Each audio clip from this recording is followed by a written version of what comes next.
அஸ்ஸலாமு அலைக்கும். Welcome to சரிமிலா ரெசிபீஸ். இன்றைக்கி நம்ம பார்க்க போகிறது ஒரு ஹெல்த்தியான ட்ரிங்க் ரெசிபி தான் பார்க்க போகிறோம். இது நீங்கள் இஃப்தார் கூட ட்ரை பண்ணி பார்க்கலாம். ரொம்ப ஹெல்த்தியானது கூட, குழந்தைகளுக்கெல்லாம் ரொம்ப பிடிக்கும். இப்போ நான் ஒரு ஆப்பிள் எடுத்திருக்கேன். அதை தோலை சீவி எடுத்துக்கலாம். தோலை எடுத்ததுக்கப்புறம் நீங்கள் சின்ன சின்னதாக கட் பண்ணிக்கோங்க. நம்ம இதை ஆப்பிளில் தான் ட்ரை பண்ணணும் இல்லை, நம்ம பனானா கூட ட்ரை பண்ணலாம்.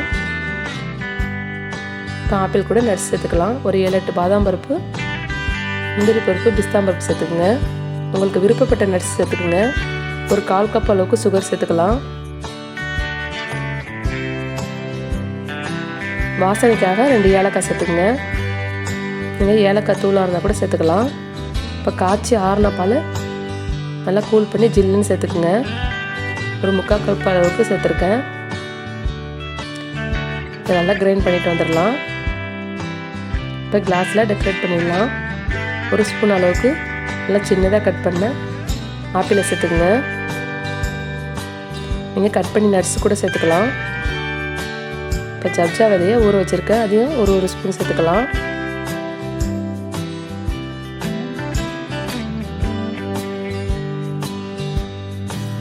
சப்ஜா சீட்ஸ்லாம் கற்றுங்கன்னா நல்லா குளிர்ச்சியானது.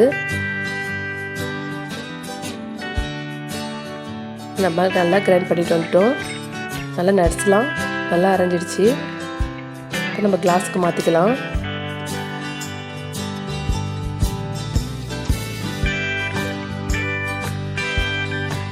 இந்த ட்ரிங்க் ரெசிபி ரொம்ப சூப்பராக இருக்கும். ட்ரை பண்ணி பாருங்கள். நம்ம குழந்தைகளுக்கெல்லாம் ரொம்ப பிடிக்கும்.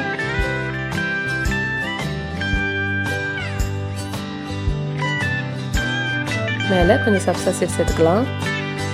சேர்த்து நல்லா மிக்ஸ் பண்ணி விட்டுடுங்க அடியிலேருந்து. இதான் உங்களுக்கு நீங்கள் குடிக்கும்போது கீழே உள்ள ஆப்பிள் துண்டுகள்லாம் வாயில் போடும்போது ரொம்ப சூப்பராக இருக்கும். நீங்கள் கட் பண்ண நட்ஸும் சேர்த்துக்கலாம், ரொம்ப நல்லாயிருக்கும்.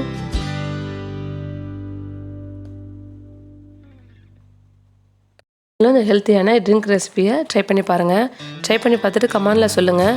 இந்த வீடியோ பிடிச்சிருந்தா லைக் பண்ணுங்கள், ஷேர் பண்ணுங்கள். மறக்காமல் நம்ம சரிமிலா ரெசிபிஸை சப்ஸ்கிரைப் பண்ணுங்கள். பக்கத்தில் இருக்க பெல் ஐக்கானையும் ப்ரெஸ் பண்ணிக்கோங்க. தேங்க்ஸ் ஃபார் வாட்சிங். தேங்க்யூ.